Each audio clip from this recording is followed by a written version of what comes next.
EPA Belgium's Charles Michels gift for Mrs. May when that first Korean goal was disallowed and then restored by the video assistant referee, VAR. I was prepared for a barrage of social media jokes at the Germans' expense, and I wasn't disappointed. Some of these were brilliantly inventive. One would posted a picture of Basil Fawlty goose-stepping and declaring, "Don't mention the VAR." Another put up the classic war film cliché, "For you the VAR is over." Then we had a play on the Audi car advert, "Varspring durch Technik." I particularly liked the picture of a row of sunbeds with towels on, with the caption, "The Germans book their seats for the next round." All good knockabout stuff and pretty harmless fun. But then I saw a Facebook post from someone whom I know to be one of the most anti-Brexit people you could ever meet, yes, even more against it than Michael Heseltine, Philip Hammond or Kenneth Clark, and I was shocked. His message was brutally blunt: Germany out, it doesn't get any better than that. The only thing missing was #saying. His followers, whose sentiments are usually more pro-EU than anything that comes out of Brussels, were cock-a-hoop too. They piled in with anti-German, pro-English venom. Getty referee Milorad Mazic consultates VAR after a possible penalty incidental of which made me wonder what happened to their previous insistence that Brexit was a blow to European integration and that the result of the referendum must be overturned because for us to leave the EU would shatter hopes of peace and harmony, turn allies into enemies and generally pave the way for the four horsemen of the apocalypse to ride roughshod over the continent.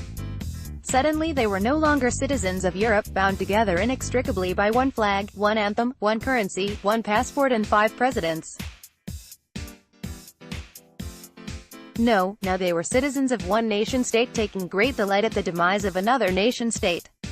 In their eyes, a Europe without borders had been transformed by 2 Korean goals into a Europe with high walls and clearly defined nationalities.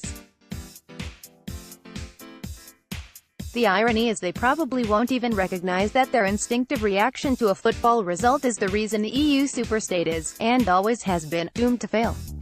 No matter whether they're British, German, French, Italian, Spanish or whatever, people cherish their national identity. They support their motherland with a passion bordering on obsession. When soccer fans fly the flag, it's never the blue one with the circle of stars that flutters over the palaces of Brussels. It's the cross of St. George, the tricolour of France, the black, red and gold of Germany, the blue and yellow cross of Sweden. The hypocritical Remainers won't understand this, of course. To them national flags are somehow symbols of racism. For now they're just happy that England are still in. How they must wish that the UK could still be in the EU as well after the Brexit final kicks off in March next year. Thank goodness that's not going to happen. When it comes to Britain's EU membership, there must be no extra time and no penalties. Michel Barnier. Please note, so much of the World Cup epitomizes the current state of the EU. The so-called powerhouse of Germany has been brought to its knees by people from a foreign land, just as letting in 1 million migrants has badly damaged the political strength of Mrs. Merkel. Nor did Ireland, whose Popeye Prime Minister struts around showing Britain a red card for having the nerve to want independence from the EU. There's no Greece, and France, Spain and Portugal have all had nasty shocks. One European country that's not in the EU is prospering, however, Switzerland. In case you think the hot weather has gone to my head, it's not just me who thinks politics and football are much the same thing at the moment. Did you see the Belgian Prime Minister presenting Theresa May with his country's football shirt before the crucial summit talks began? Wasn't that hilarious? What a wonderful sense of humor these Europeans have. How Premier Charles Michel must have guffawed at the hidden message on the back of the Belgium shirt. Hazard. Was he trying to say something about Brexit? And there was the sight of the hideously unlikable president of the European Commission, Jean-Claude Juncker, wrapping a Belgian scarf round his neck and urging the team to beat the English, just as he would dearly love to do in the Brexit negotiations. Juncker's team Luxembourg failed to qualify for Russia. The highlight of their campaign was a boring 0-0 draw with France. So he has nothing to crow about. BBC commentator Gary Lineker once joked, "Football is a simple game.